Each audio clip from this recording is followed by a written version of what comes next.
mu bakozi b'Imana niba bakwiye kongera kubatizwa mbere yuko babatiza abandi. Noneho iki kintu barapfiki, Satani ninjye nawe, yego, Imana ninjye nawe, yego. Aba bagabo babiri bakorera mu muntu, yego, bakorera mu giti, yego, bakorera mu ibuye, yego, bakorera mu muntu w'inyama n'amaraso uvuga. Yego. Satani y'umuhaye urwaho akwicaramo, ugasigara uri kava y'umuntu ariko wambaye Satani. Yego. Noneho igihe cyose aba bantu barimo basebanye, abo muhanuzi, abo mu bishop, abo mu apotre, abe umuririmbyi, abo ikindi kintu icyo aricyo cyose wadutsweho n'umwuka wo gusebanya, ni Satani uri muri we. Yego.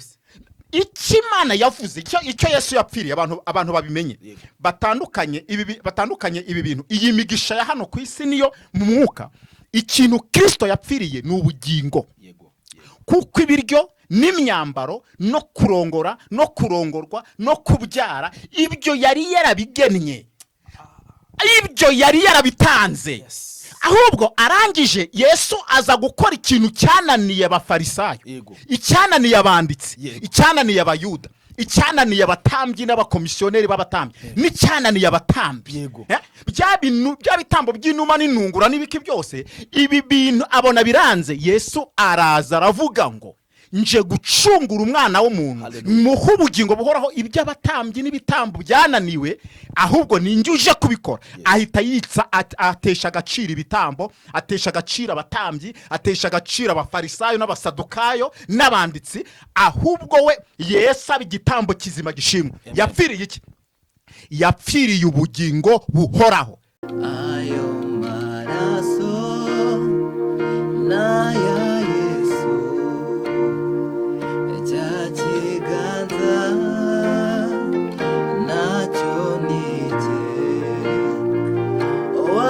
mutima w'imbabazi nyinshi nawo Yesu Kristo. Shuti bakunzi b'Ikamba Karuvari TV, nongeye kubasuhuza mu izina rya Yesu Kristo w'i Nazareti. Amahoro y'umwami wacu Yesu atangwa n'umwuka wera, niyo mahoro ngusabiye uyu munsi kugeza iteka ryose. Ntabwo ari amahoro azanwa amafaranga, no, ntabwo ari amahoro azanwa n'umugore, ntabwo ari amahoro azanwa n'umugabo, oya, kuko yajya ashira. Ni amahoro aturuka mu bumana, niyo ngusabiye mu izina rya Yesu Kristo w'i Nazareti. Imana ikumera umugisha. Ndasuhuza aba diaspora, ndasuhuza inshuti z'Ikamba Karuvari, abari Tanzania dufite abakunzi, Norvege, Burayi, Cameroon, Kongo, hano Tanzania, Uganda, abantu ni benshi hano muri Canada, ni benshi. Kandi ndabizi ko mukunda iyi channel. Imana ibamera umugisha. Ndasenze ngo umwuka wera w'Imana, umwuka wihishurirwa, amanuka bane nanjye mu izina rya Yesu. Amen. Ntabwo ndi njyenyine rero, nagize umugisha wo kubona inshuti yanjye, ndetse muramuzi kuri social media zitandukanye, n'umuririmbyi, n'umuprofete, n'umuhanuzi, ndetse agira amagambo y'ubwenge, agira Imana ifite ukuntu irema umuntu kugira ngo afashe benshi. Rero uyu munsi nagize umugisha wo kumufatisha kugira ngo tugire ikiganiro tugirana, wenda hari babiri cyangwa batatu babasha kurokoka mu izina rya Yesu. Reka sindamuvuga kuko ni umuntu w'umugabo ndetse muzi, ahubwo reka kamere imugereho mubereke mu izina rya Yesu. Turakwakiriye Dani. Ndishimye cyane mushumba. Nshimishijwe n'Imana mu mutima, kandi nshimishijwe n'Imana na kubona abakunzi ba Karuvari TV bari kutubona mu mpande zose. Hari abantu batambonye ari ubwa mbere, bambonye kenshi. By'umwihariko nuko nongeye gukubitana n'umushumba. Amahoro, wambaye umupira mwiza. Ariko rasa neza. Ahantu maze bisuri. Ngira ngo hari igihe umuntu ajya mu rwihisho rwisumba byose, agahama mu gicucu cyishobora byose. Rero aho hantu niho hari ibanga. Uvuze ikintu wakira abantu, urababwira ngo amahoro adatangwa n'ikintu cyari cyo cyose, ahubwo amahoro ahoza atangwa n'Imana iyo yonyine. kuko ibintu byose tugira amafaranga ngo amarimuzini ngo ibiki ngo utuye he, ibyo hari igihe biza ukabiburira amahoro ubyicayemo, imodoka ikagendamo ibibazo, Yego. inzu nziza ikabamo ibibazo, umugore mwiza akaba ibibazo, umugabo mwiza akaba ibibazo, akazi keza kakaba ibibazo, ariko in Jesus name Yes. hari amahoro apfutse, Yego. apfutse umutima. Amen. Ayo niyo asendera ab'isi ntibabasha kuyabona. Niwe nakagaciyemo. Nitwa Daniel Savenson, ndi umuntu mukuru, ndi umunyempano zitandukanye nk'uko pasiteri yarabivuze. Nejejwe n'Imana kugira ngo tugirane ubusabane hano ku Ikamba Karuvari TV. Imana ibaha umugisha. Ya, ndakwakiye kandi nanjye ndashimira Imana nubwo biba bitoroshye, gusa harimo bwitange kandi najye nabigushimiye. Amen. Buriya kuva aho uvuye kugera hano ntari bukwishyure ni ikintu kinyeretse ko ugifite umutima ukunda Imana. Yego. Ndibuka kera ngira igiterane nkaguhamagara ukaza ukaririmba, rimwe na rimwe ugataha tutagwahe na tike, Yego. asoho ngasanga wagiye. None se yagiye ati tani wati ntagiye, none se ewana Imana iri bwiyaranje, avuga ngo okay, uriya mutima uracyawufite. Yego. Ni naho maze iminsi ntekereza muri iyi si topike mfite numva wamfasha baganiraho, abakozi b'Imana bari gupfa iki? Ya. Iri ni ijambo rikomeye ariko ryiza, umwuka wera w'Imana arakoze kuguhishurira kuzana iyi topic. Abakozi b'Imana bari gupfa iki? Yesu numwe, Imana ni imwe, ijuru ni rimwe. Bibiliya ni imwe. Yera none Icyo basoma yera ngo arubambwiye ari umukozi w'Imana Sigisiberi we. Dufite ukuntu tugiye gutegura inyinshi z'abahanuzi. Yarambwiye ngo babwire ngo Bibiliya ngo yera. Yera. Twese ni yera. Hari ijambo ryanditsemo hano ngo ab'iki gihe bakeneye ijambo ry'Imana. Sinzi impamvu mu bakozi b'Imana niba bakwiye kongera kubatizwa mbere yuko babatiza abandi. Noneho iki kintu barapfa iki? Ndashaka kuzakora ikintu niba izi ndimi, uru rurimi, impamvu ruvuga cyane rukavuga n'ibidakwiye kuvuga, niba ari uko abantu iyo bagiye kutubatiza bavuga ngo mubumbe umunwa rwa rurimi amazi ntarugereho. Ntabwo nzi impamvu. Birashoboka ko ahandi amazi hose arahajya, ariko ku rurimi n'amaso baba wahumbije. Amazi rero ashobora kuba atagera kuri rwa rurimi ngo hararwoze arutoze kugira ibyo rivuga. Birababaje ndetse biteye n'agahinda. Habonetseho ikintu cyitwa isebanyabuhanga. Isebanyabuhanga aho umuntu ashaka ariko byose biri guturuka ku nda. Aho umuntu ashaka kugira ngo arye aririye kuri Steven kuko yamusebeje kwa pasiteri runaka. Yego.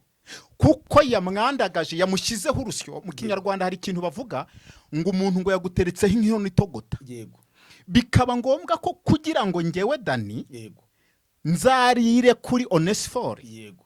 ari uko nzagenda nkajya gutaka nkamusiga umwanda Steven, nkamusiga umwanda kwa Onesphore kugira ngo akunda ndebe neza. Yego. Kandi nzabikora bitewe n'umubano namaze kumenya ko wowe mufitanye. Yego. Ntabwo nshobora kuba ntazi ko muziranye ngo ngewe njye kugusenya.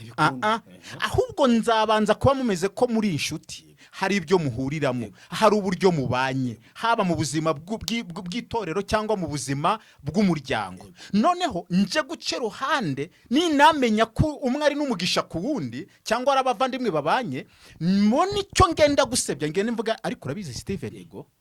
uriya Steven uko umureba ni umupagani. Yego. Arakuvuga, Yego. arakwanga, ntukarebe gutyo. Burya ntabwo ahita agarukiraho, ahita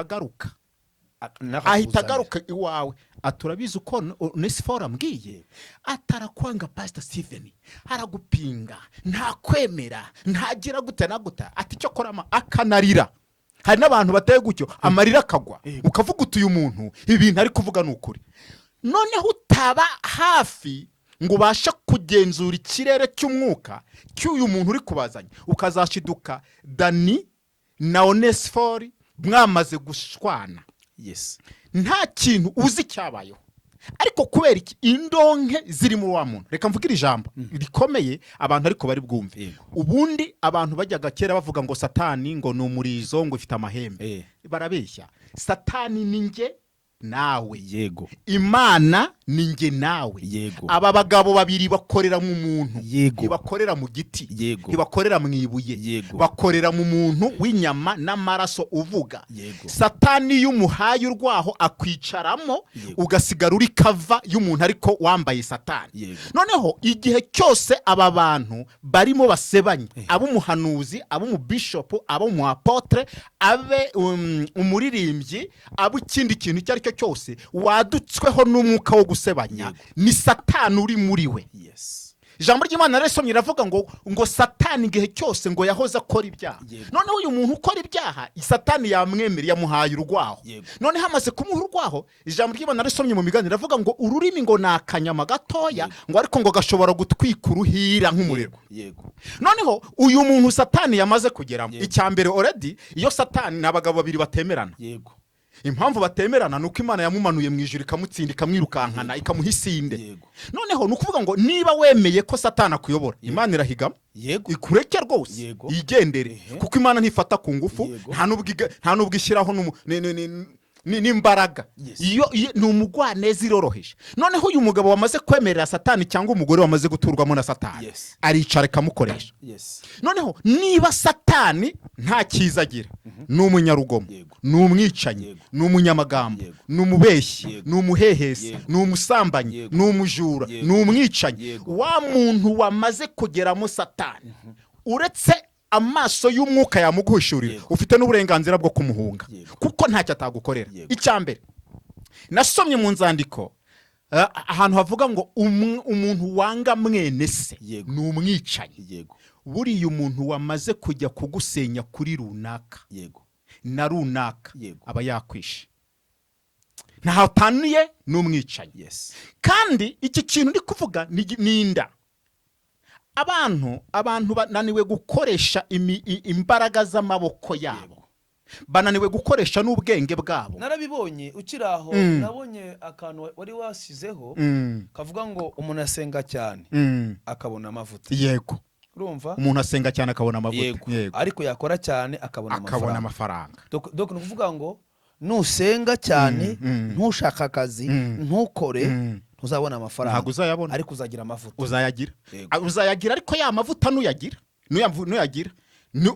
uzagenda utwika abadayimoni bahunge, Yego. biruke, uvuge iteraniro ryose ry'abantu 500 bahagarare. yego Ariko nyuma yo kuhava inzara izakurya. yego Nugera no mu rugo inzara ikurya. yego Niba ufite n'urugo umwana tumugata ubure, yego amavuta urayafite, ariko yanzara kuko hadafite ikintu kiri bujyamo, Yego. nicyo kiri gukora. Iki rero nacyo kiri kuba mu bantu. Urakoze kumbwira aka kantu.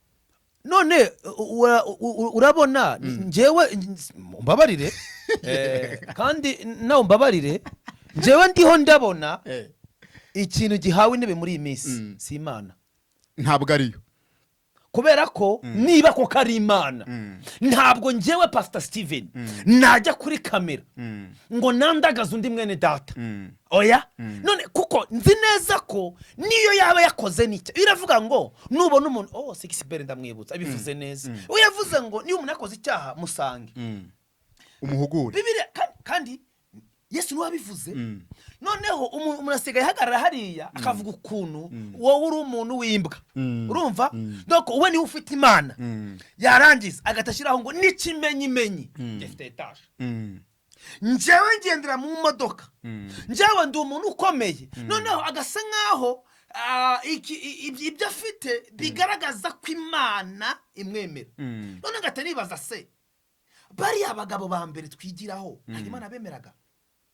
dufite abantu bapfuye batagiye ku ndogobe kandi barakoreye Imana. yego dufite n'abapagani batazigera banakizwa, bafite etaje 50, bafite imidugudu, batemera n'Imana.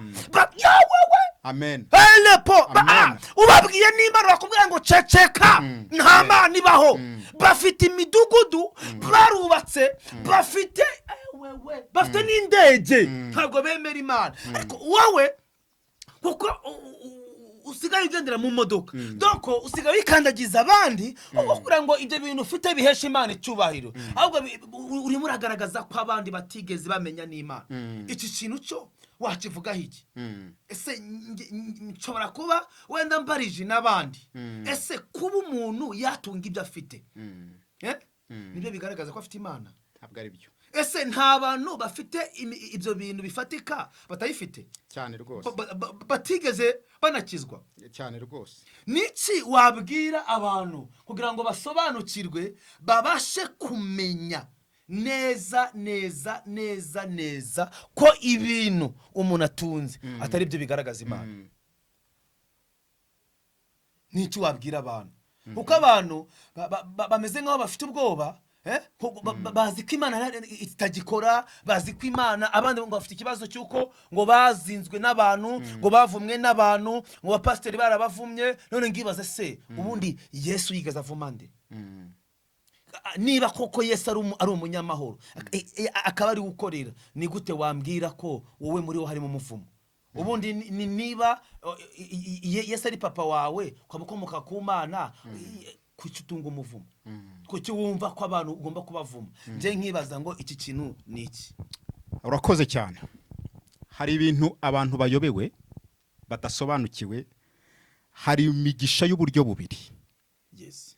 Umugisha wa mbere ni imigisha y'imirimo y'amaboko yacu. Byanditswe muri Yesaya ibice 3:10 baravuga ngo muvuge ko abakiranutsi bazagubwa neza, bazatungwa n'imirimo iva mu maboko yabo. Ni ugukora. Ikindi twongere tumenye, umuntu ngewe nawe ikintu twaremewe ni ugukora. Kuko Imana ijya kurema Adamu yabanje kumuteganyiriza imuhisi. Ishyiramo ibiryo, ishyiramo amafi, ishyiramo ibiguruka, ishyiramo ibigenda hasi, ishyiramo mu nyanja, ikora n'ibindi byose kugira ngo abanze azabone ibyarya. Iramubwira ngo agende ajye kuyihingira, anayikorere, anategeke, anatware n'ibiri ku isi. Ibona kuza kumuha umugore, ariko Adamu yari afite ibyo azamuha. Abumufasha kuri Adamu, ariko afite ibyo amufashirizamo. Ikireka twe kukinjiramo twigarukire kuri iyi migisha. Noneho iyi migisha yo gukora tuyihuriraho, uburi aposo uhanura indege, ube uri umupagani utazi n'Imana utanayemera. Iyi migisha twese tuyihuriraho kuko turatutubikana bigakunda. Umupagani utazi Kristo aratutubikana, anatungana byinshi kuruta ibyo umukristo afite. Kuko aranabitunga akagira nibisaga kandi atazi Imana atanayisenga. Ntabwo ari Imana yabimuhaye, ahubwo yagendeye mu cy'Imana yamuremeye. Arakora, agira n'akaboko k'umugisha, biramuhira biraza. Atunga amamodoka magana, atunga amazu magana, agira amafaranga atabarika, aba umuntu ukomeye cyane utaranakandagiye no mu ishuri biranashoboka kwaba umutunza akanakira. Ibi ngibi Lazaro na Nyamutunzi bariho, ni ibintu byari byanditswe niko biri. Noneho aba bantu turabihuje, umukirisitu nawe afite uburenganzira bwo gukora akabihabwa kuko ari imigisha duhabwa n'amaboko yacu. Iki ni kimwe. Noneho hakaba imigisha tubonerwa duhabwa muri Kristo. Iyo usomye mu ba Efeso igice cya mbere umurongo wa 3 ukamanuka ukageza ku murongo wa 14, tuhasanga amagambo y'imigisha ibonerwa muri Kristo iyo mu mwuka. Iyi migisha y'umwuka niyo tandukaniro na ya migisha twese duhuriraho. Iyi migisha yo mu mwuka niki? Ntabwo ari amazu. Arabeshya bene abo ngabo bavuga ngo kuko batunze ama V8, batunze ama etage, bafite amato, ngo bafite agakiza, bafite Imana. Ntabwo ari byo rwose. Uko ni ikinyoma. Ni ikinyoma gishingiye mu bibwirizwa by'ubupfu. Kuko iyi migisha y'umukirisitu yo mu mwuka nta modoka irimo, kuko ibi ni ibyo hasi, ni ibyo ku isi. Nta mugore urimo, ni ibyo ku isi. Ibyo ni ibintu twahawe. Iyi migisha yo muri Kristo ni urukundo, ni ubugwaneza, ni amahoro, ni ukwihangana, ni ibyishimo, ni amahoro, ni ubugwaneza, ni ibyo ngibyo, niyo migisha yose tugira. Noneho iyi migisha ikabe izamuka muri yandi ikavuga ngo naho umukiranutse ngo yakubitwa, ngo yakwicwa, ngo ariko ngo ntabwo ashobora kuzarambarara, ngo ibyago by'umukiranutsi ni byinshi, ngo ariko Uwiteka amukiza muri byose. Iyi migisha y'umukiranutsi n'ibi byago ntaho bihurira nazira ize modoka. Aya mamodoka iyo avuze ngo ndatunze, ndafite ibi, mfite ibi, nibinyerekanaho ko ndi Kristo, arabeshya cyane. Kuko imvura igwa mu mirima y'ababi n'abeza. Ubu ko imvura ishobora kugwa muri Kicukiro itoranya abapagani n'abakristo, ntago biriho. Ubusa viza viza abantu bazitunga n'abajya mu bihugu byo hanze ni abakirisitu bazigira gusa. Ubu se abantu nitubare duhere mu bakire 30 ku isi, ushobora gusanga nta mukirisitu uri mu mwanya wa 10 urimo. Aha, none se uwo mukirisitu nuko atabifite. Ikimana yavuze icyo Yesu yapfiriye abantu babimenye, batandukanye ibi bintu. Iyi migisha ya hano ku isi niyo mu mwuka. Ikintu Kristo yapfiriye ni ubugingo, kuko ibiryo n'imyambaro no kurongora no kurongorwa no kubyara ibyo yari yarabigennye, ibyo yari yarabitanze. Ahubwo arangije Yesu aza gukora ikintu cyananiye abafarisayo, icyananiye abanditsi, icyananiye abayuda, icyananiye abatambyi n'abakomisiyoneri b'abatambyi, n'icyananiye abatambyi. Bya bitambo by'inuma n'intungura n'ibiki byose, ibi bintu abona biranze. Yesu araza aravuga ngo nje gucungura umwana w'umuntu, muhe ubugingo buhoraho. Ibyo abatambyi n'ibitambo byananiwe, ahubwo ni njye uje kubikora. Ahita yitsa, atesha agaciro ibitambo, atesha agaciro abatambyi, atesha agaciro abafarisayo n'abasadukayo n'abanditsi. Ahubwo we Yesu aba igitambo kizima gishimwe. Yapfiriye iki? Yapfiriye ubugingo buhoraho. Umuririmbyi yararimbye avuga ngo nahawe ubugingo buhoraho rwose, kandi ubwo bugingo ni Yesu, nabuhawe mu gihe nihanye. Ibi nicyo Yesu yaje gushaka. Ntabwo Yesu yaje, ntabwo yamanuwe mu ijuru ngo yigire umwana w'umuntu apfire ku musaraba, ngo amaraso ye apfire amarengerova, amaraso ye apfire abagore beza, amaraso ye apfire kugenda mu ndege. Umuntu ndabivuga ndi mukuri kw'ijambo ry'Imana. Nushaka uri apotre, dogiteri, profesa, nuvuga ko utunze aricyo kikwerekanaho Imana, uzabubeshye. Ni ikinyoma cyambaye ubusa, ntaho bihurira. Ubutunzi dufite hano ku isi ntaho buturira n'ubutunzi bwo mu mutima, kuko umutunzi wa hano ku isi udafite Kristo azapfa kimwe n'umutunzi ufite Kristo. Aho bizatandukanira ni mu rupfu Kristo yadukuyeho. Kristo yadukuyeho urupfu ruzima rwo gupfa iteka, aduha ubugingo rusimburirwa n'ubugingo. Ariko umuntu utizera Kristo azapfa kabiri. Azapfa muri no mubiri ubore, tumushyinguraho tubona za Rusoro na za Busanza n'ahandi, mwibagirwe. Azongera apfe kabiri, hatazongera kuzuka no kwibuka. Ariko umukiranutsi, amina, wayo wamenye Kristo akamubera inkoramutima. Yaravuze ngo kuko wakunze gukiranuka nicyo cyatumye ngusumbisha amahanga. Irangije aranamubwira ngo kandi kuko wambereye inkoramutima nicyo cyatumye nanjye ntanga ingabo nyinshi zigapfa ku bwawe. Uyu muntu rero atandukanye n'umwana w'Imana, n'umuntu w'Imana. Umuntu w'Imana azapfa birangire, ariko umwana w'Imana ntabwo azapfa, arazasinzira. Icyo dutandukaniraho ni kimwe: twarya ibintu bimwe, twanywera ahantu hamwe, ndetse twanasuzugurika. Biranashoboka cyane. Ariko icyo tubarusha umwana w'Imana, icyo arusha umuntu w'Imana, nuko atazapfa urupfu nk'urw'abandi bapfa, azasinzira. Nicyo kirusha abantu. Rero icyo dushaka twebwe kuvuga ahangaha, kuba watunga byinshi cyangwa ugatunga bike ntabwo ari cyo kikwerekanaho umwuka w'Imana. Ikikwerekanaho umwuka w'Imana ni iki? Uzasome mu Bagalatiya ibice 5:19 no ku Manoha 22 haravuga ngo nuko ngo dore ngo imbuto z'umwuka nizi, ngo wabambye irari, ngo kamere n'irari ryabyo, ngo agera imbuto z'umwuka, akarinda gusambana, akirinda gusebanya, akirinda ibikozi by'isoni. Naho babantu nyine bafite Satani muri we, nabo barirarira, barabeshya, baratukana, barambura, barateranya, bavuga abandi, barabasebya, barababeshyera, barabagambanira. Kandi ubu bugambanyi bwageze no mu cyitwa abakozi b'Imana. Imana ishimwe cyane, kuko urimo urajya ahantu nifuzaga. Yesu aza mu isi kudupfira, ntabwo yarananiwe kuvukira mu rugo rukomeye, ariko kugira ngo tumubone neza yavukiye ahantu haciriritse, kugira ngo nanjye uciriritse mbashe kumubona. Uyu munsi wa none umuntu atangira gusenga, Imana igasa nkaho imucinguriye umuryango.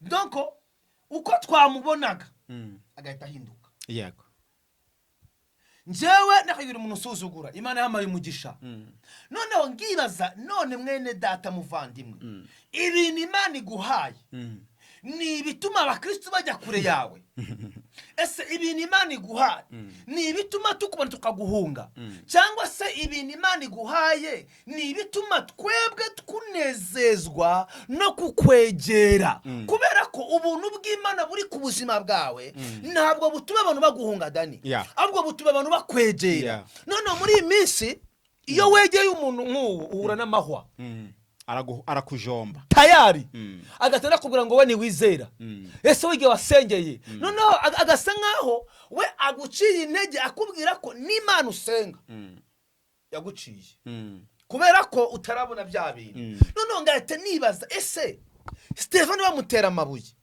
agapfa adafite n'igare ese uriya muntu yakoranaga n'Imana ngongera ngibaza se Daniyeli Sadura kamishaki na Bedenego ese ko tubona Eliya umugabo w'imbwembwe atarigeze atunga indogobe bibiri katubwira ngo kandi ngo uwo mugabo yatungwaga n'iki ngo n'ubuki bw'ubuhura ngo yabaga mu misozi miremire ariko Eliya Imana yamukoresheje bidasanzwe iyo turebye Elisa tusanga Elisa wibukiye yavuye ku mushune mu kazi yagiye kuba hehe mu musozi yego Elisa wari wazuye umwana ibaze uyu musozi uyu mwana i Kigali twagukira ndakurahije ukuri uramutse hano i Kigali usengeye umwana agakira Kigali yose yamenya ko ari wowe muhanuzi ariko ngo Elisa amaze kuzura umwana arigendera araceceka noneho ngo umva ikintu cyasekeje ngo Elisa ngo aramubwira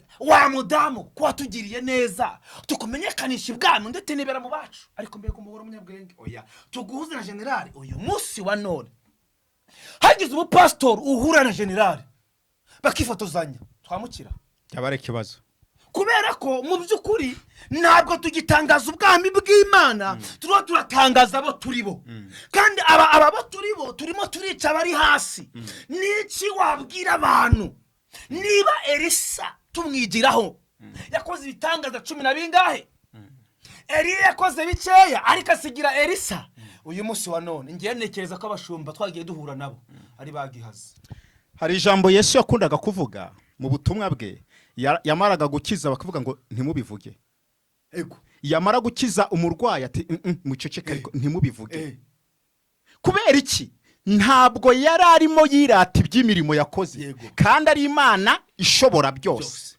ikibazo kiri hagati aha hari abantu bihamagaye kandi uwo wihamagaye araza akambara ikoti akambara na kora akambara n'umusaraba akitwa potre akitwa bishop akitwa nabi akitwa professor akitwa doctor hakaba n'umuntu waje ahamagawe n'Imana uwo muntu waje ahamagawe n'Imana nawe azaba asa na wawo hakaba n'undi muntu ufite icyamuzanye afite undi muhamagaro w'icyamuzanye yaje gushaka aho ngaho kandi nawe azitwa pastor yitwe na ya matitre akubita abahamagara bene abo bantu bose icyabahamagaye kizabakoresha ni ukuvuga ngo niba ngewe narahamagawe mu murimo w'Imana nkaza kwitwaza iki gitabo ariko mfite ikindi nshaka icyo kinkoresha nshaka nicyo kizanyerekanaho imbuto niba muri ngewe nari mfite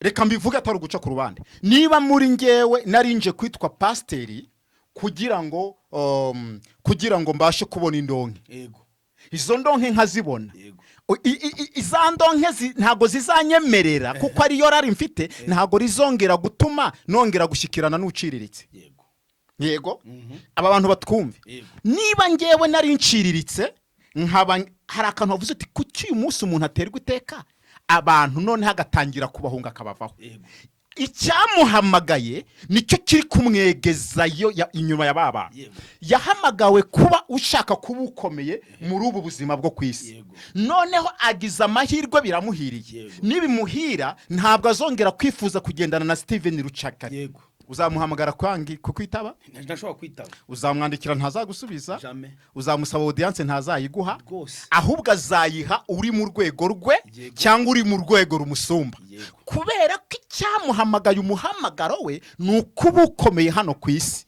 ni ukuba ukora ibitangaza, ni uwo kugira ngo yubake izina. Hanyuma ibi ngibi rero nibyo bizamwerekanaho imbuto z'uwo ari we. Abo ngabo rero nta nubwo ari igitangaza ko uyu munsi bahari, ari nabo tuzanabona kenshi, tuzabumva, uzahura nabo. Umukristo runaka azahura nawe, azamubwira, umukristo runaka azamuhamagara ati pastor ndifuza kuza kukureba, nagera kuri ofisi ahageze agemutegereze, nahabona uparitse imodoka cyangwa ufite ikofi nini, amubwira ati busohotse mvugane n'uyu muntu. Yego, ntabwo wa muntu asohoye adafite agaciro nka wa wundi, ahubwo icyo barutanaho ni igipimo cya hano kw'icyo biri ku isi. Hanyuma uyu muntu usohotse guki azaba mukomerekeje, umutima uzashenjebara, umutima we uzamanyangurika, kuko we yari yizeye nk'umushumba ko agiye kumuruhukiraho, wenda agiye kumubwira ngo amusengere, ntabyo abonye, ahubwo amusimbuje umuntu ufite ikofi cyangwa ufite imodoka. Ni naho dufite abantu bakomeretse cyane. Uyu munsi se nubwo isengero bazifunguye zimwe na zimwe, hari kujyayo bandi, hari kujyayo bandi ni baceya, ariko hari kujyayo bandi bafite ibikomera abakirisitu, kubera ko icyo baje bashaka kubahanuza, kubatambi, ntabwo ari cyo babona. Uyu munsi wa none hari umwuka uri kugenda mu bantu, kubera ukuntu wageze hano ugahita ubona umuntu afite amafaranga, agoye inoti ya 50, ugahita umubwira ati kugira ngo nzagaruka iminota 1,100, ati hari umuntu ukuroga. Kandi umuntu ukuroga ni umuntu wo muri famiye.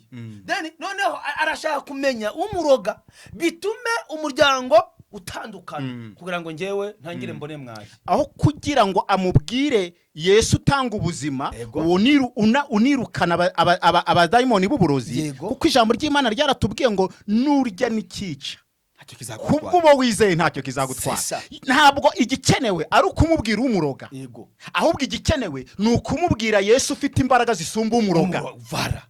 Ariko icyo gihe ababaye ntahataniye n'umupfumu. None icyo bataniyeho ni uko umwe atera inzuzi, undi akazana Bibiliya.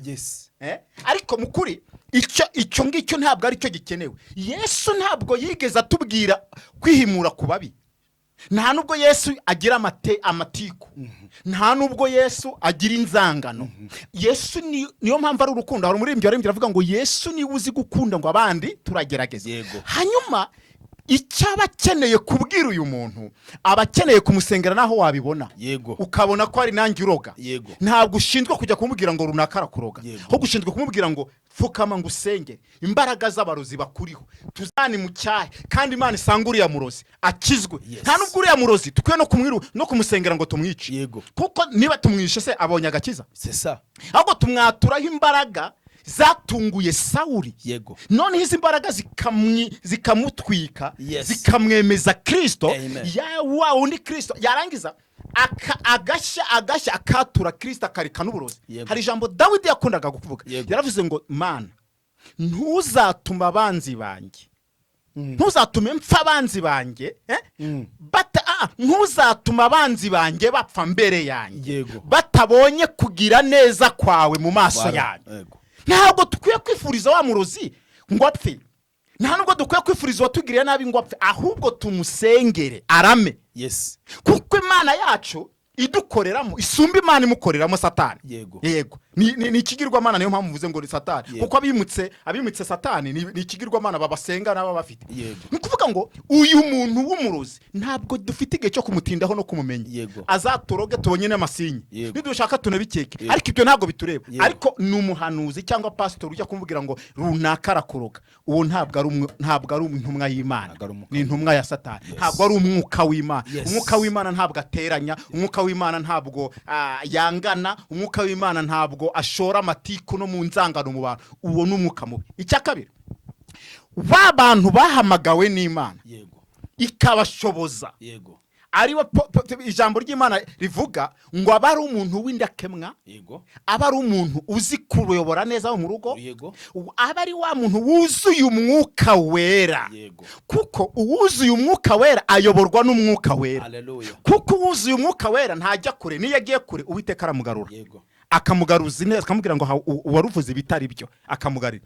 Uyu muntu wahamagawe niyo ahamagawe aciriritse akazamuka. Twagiye tubona amazina y'abantu benshi benshi, twahera ku bantu benshi. Usubiye mu mateka na Gitwaza Paul arabyivugira uko yarari, ariko uyu munsi arahari. Ariko ntabwo niba narakiraga abantu nciriritse niyo nzamutse, kuko nahamagawe n'Imana. Nguma kwakira ugenda n'ibirenge, nkakira n'ugenda n'indege.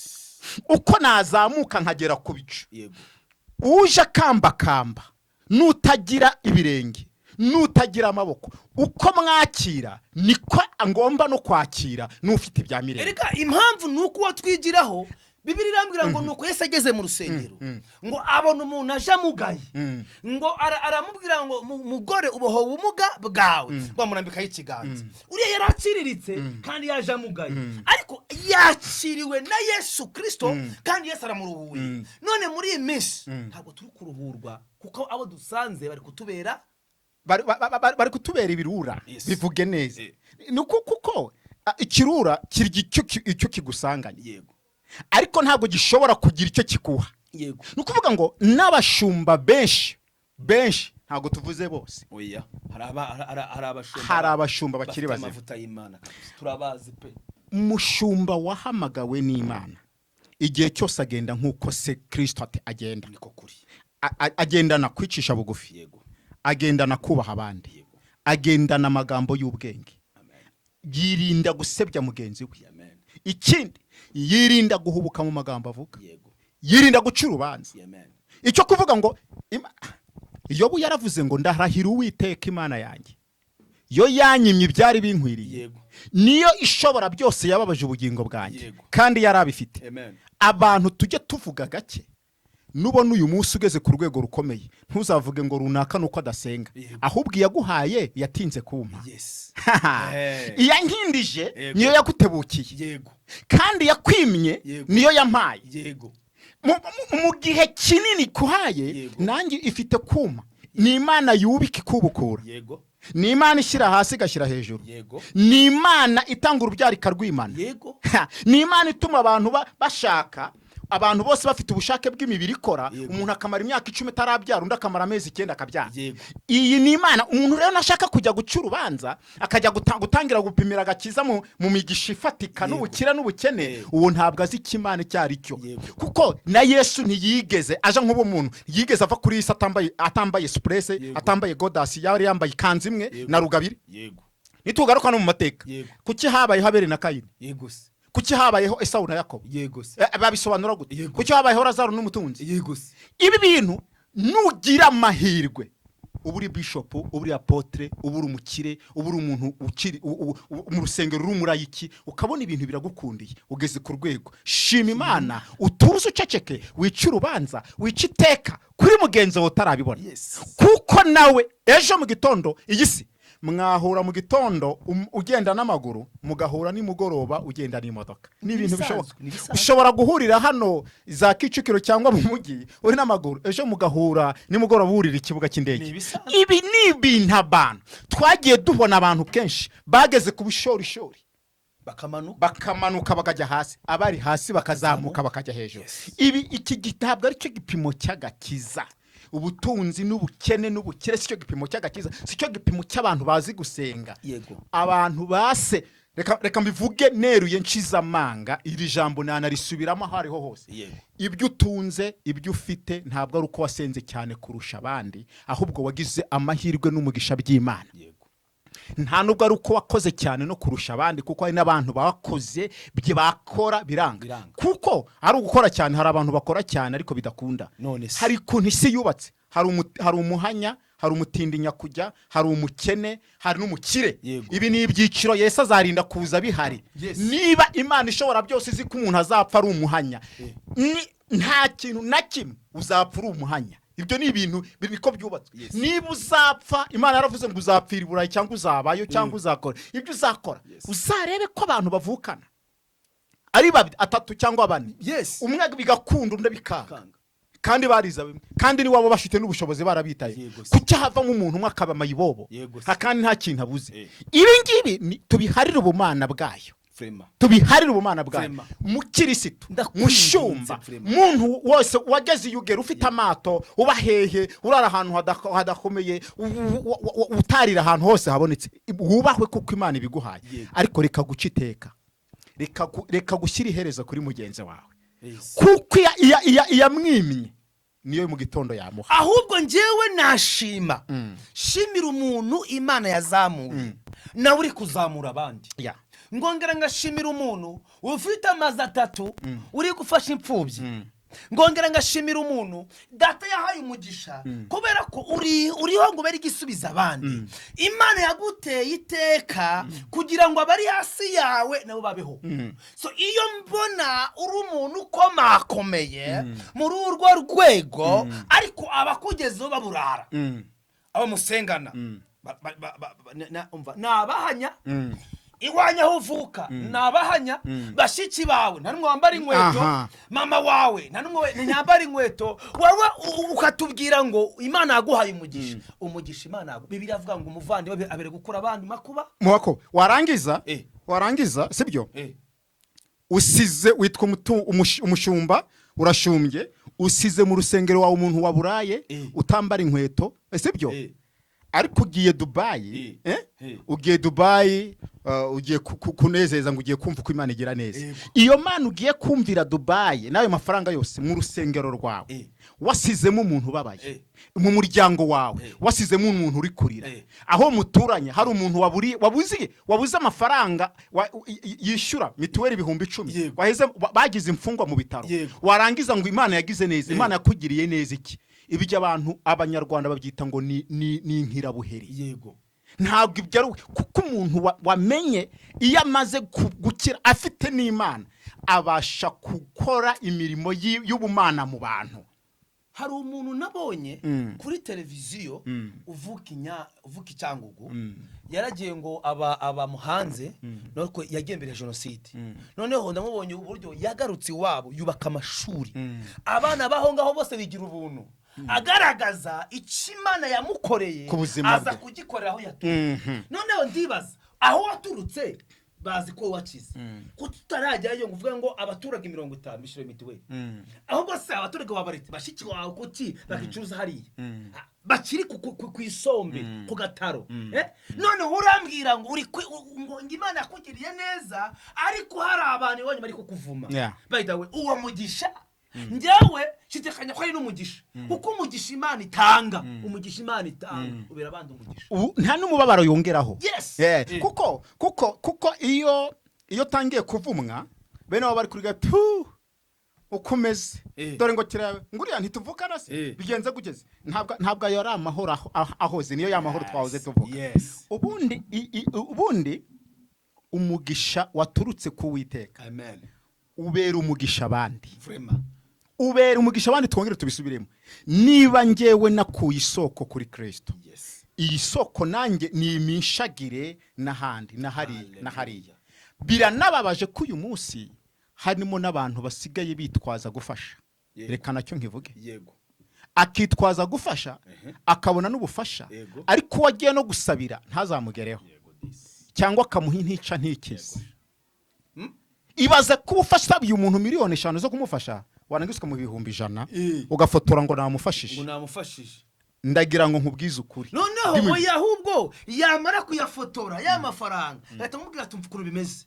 ati wowe sigarana yanga yagiye kujya gushyira kuri konti tukabona kuri social media ko yamuhaye miliyoni 3 cyangwa 6 cyangwa 5 kumbe nta n'ikintu yigeza muhereza ibi byo bizatuma abantu bajya mu ijuru uretse no kujya mu ijuru ibi bizatuma nudakena n'aka kanya uri kwatura umuvumo ku bana bawe abubyara kuko nasomye ijambo muri Matayo ravuga ngo ibyo ukora ku rugero rutsindagiye rucugushije nawe uzabisubizwa ku rugero rutsindagiye rucugushije nutanga nuriganya uzariganywa bicugushije kera najyaga mbona umufuka wigunira kera ndi umwana bagashyiramo ibishyimbo n'ibigori noneho bagafata umusekuzo cyangwa ikibando bagashugishamo kugira ngo utsindagire umufuka ugenewe ibiro 100 cyangwa 90 ukagira ibijoro 120 menya niba uriganije umuntu ukoza amanyanga ku muntu cyangwa ku bantu nutariganywa umugore wawe azariganwa, abana bawe bazariganwa. Bazariganywa. Ntabwo uzava ku isi utabonye urugero rw'ibyo wabibye, Imana igomba kuko ninabiba n'ineza, Yego. iyi neza izakugarukira, Lazima. izakugarukira utariho,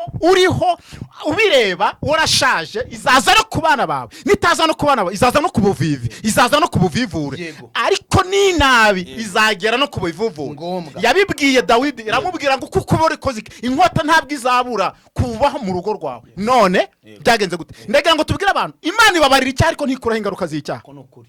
Ntabwo izikuraho. Imana ni inyembabazi, ariko ingaruka z'icyaha ziraza. Ndagira ngo nkubwire ibi bintu byose biriho. Ejo bundi hari umugore nabonye kuri social media abantu bavuze ngo bakinnye agakino, ndumirwa. Si wowe wenyine nuko ari uwagaragaye. Ndagira ngo nkubwire wowe muntu uri gukora ibi, woroheje, unyumve, unyange, ukora ibyo ushoboka byose, urugero utangamo rw'ibyo ukora nirwo uzasubirizwamo, ibyiza cyangwa ibibi. Ni ukuri kw'Imana.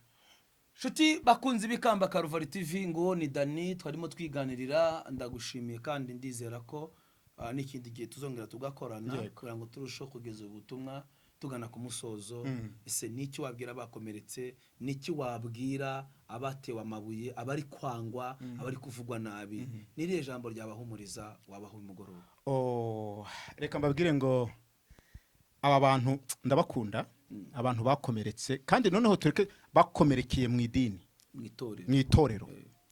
Umuntu wakomerekeye mu itorero, waba umukobwa, waba umupapa, waba umugore, waba umubyeyi, wakomerekeye mu itorero, ukomerekejwe n'umushumba, ukomerekejwe n'umudiyakoni, ukomerekejwe n'umuntu.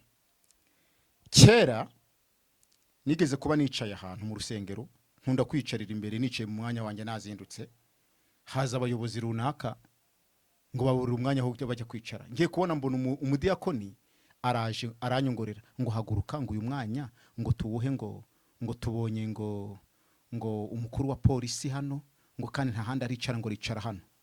Naramuhindukiranye ndamureba, ntabwo numvishe uvuze ngo iki, ngo tubonye umukuru wa polisi, ngo kandi ngo yicara hano, ngo mwimukire umwanya. Naramubwiye ngenda akajerekani kimukira ibijerekani. Ngiye ariko nahise musubiza. Naramubwiye ngenda akajerekani kimukira ibijerekani. Niba ari umunyacyubahiro wagiye ukamwicaza hariya ku ruhimbi. Yego se. Hariya ku ruhimbi ko hahari, ko hariho n'abandi bozi b'icyubahiro bari, wagiye ukahamwicaza. Ngiye urambonye nicaye, nyayizindukiye, uje kumpagurutsa ngo nuko ubonye umuntu ukomeye, wamutereye intebe hariya se. Yaragiye cyo kora. Ariko mukuri yarambabaje. Yes. Hari abantu bakomeretse rero b'uburyo bwose. Reka mbabwire, abantu twite kuri Kristo niwe cyitegererezo cyacu. Amen. Niwe udakomeretse. Naho ni wizera Imana yo kwa bishop no kwa apostle no kwa runaka uzakomereka. Kuko uriya muntu twabonye ari gukorerwamo n'Imana, hari n'udukorerwamo na Satani. Yes. Rero ni wizera umuntu ukorerwamo na Satani, ibyo afite n'ibyo azagutura. Ahubwo mufate nk'umushumba, umwubahe, ugomba gukora ibyo ugomba kumwubahamo. Nurangiza wowe Imana agaciro cyane ariyo witaho. Ariko reka mbasubize ijambo rimwe. Ijambo ry'Imana ryaravuze ngo nuko Imana, Zaburi 147. Reka nampasoma. Yes. Zaburi 147 umurongo wa 3. Aravuga ngo Uwiteka, umurongo wa 2, Uwiteka yongera kubaka Yerusalemu. Yego. Ateranya abimuwe bo mu Bisirayeli, akiza abafite imitima imenetse, apfuka ingoma z'imibabaro yabo. Hallelujah. Nta wundi muntu ukwiye kubikora. Reka mbabwire, aho mwasenyutse imitima, aho mwasenyutse mu bwonko, aho mwasenyutse mu ntekerezo, amagambo mwumvishe, abashumba bababwiye nabi, ababataranze, ababatanzeho ingero mbi mu rusengero, abo mwaturiye bakabavuga, abo mwabwiye amabanga yanyu nko kugira ngo babafashe bakabataranga, mwarakomeretse. Ariko mvuko Uwiteka babwiye, aravuze ngo aje guteranya iyo mitima yanyu yose, abapfuka inguma z'imibabaro yanyu. Imana ibaha umugisha. Amen. Reka n'ubundi basengere. Duhagaze hano mu izina rya Yesu. Kubaha wowe Kristo, Mukawera, wowe banze rizima ryo kwizera. fasha imitima mwami. Igitambo kizima gishima n'Imana. Elishadai Jehova Adonai. Parabosi. Umwiza udahinduka. Wowe shuti nziza. Isambi itarumba. Hallelujah. Wowe giti cy'inganza marumba. Hallelujah. Ubwugamo bw'umugabo. Hallelujah. Igicucu cyacu. Amen. Ubwiza bwacu, ubwugamo bwacu. Mahoro yacu. Wowe byirato byacu n'ibyiringiro byacu. Yo. aka kanya duhagaze hano turi gusengera imitima y'abantu yamenetse mu izina rya Yesu yashenjaguriwe Mwuka wera yashenjagutse ku buryo imfubyi n'abapfakazi mwami imana yacu burushe n'abaremerewe Mana. abapfakazi Abambuwe, abambuye, Mana. ababeshyewe Mana. abataranzwe Mana. abandagajwe Yesu abituye ku bashumba bakabitura inama haleluya abo bari bitezeho ibisubizo ko ari abashumba bakababonaho amahwa Mwuka wera we aba bantu tubasabiye ngo ubomore haleluya turabasengeye kugira ngo wongere ubakoreho mu izina ukande rya imitima yabo Yesu imibiri yabo yomore ni haleluya wowe womora imitima ikomeretse Mwuka wera ni wowe womora imitima ikomeretse Yego, reka Yesu. umwuka wawe wera basangire nsabiye ikamba aba bantu kugira ngo uzabiteho kuri haleluya wa munsi dusengeye TV yego kugira ngo abazayinyuraho bazabiyoborwe nawe Yego. abantu bazayitega amatwi bose bazabashe guhemburwa n'ibizayiturukaho haleluya ubagure ubacire inzira zirusheho Amen. mwami Imana yacu ubutumwa bwiza buzagarahanga buzabaje kuri Karuvali buzabashe kubatumbagiza haleluya bizabashe kubabera inkingi n'ingamba nyinshi zo ku mitima yabo urakoze dushenze twizeye mu izina rya Yesu amen. turabakunda turagusaba gukora subscribe ndetse share na comment. Dani nakagaruka turamufite ndabizi ko ikiganiro muzagikunda muri benshi turabakunda turabasengera shalom shalom.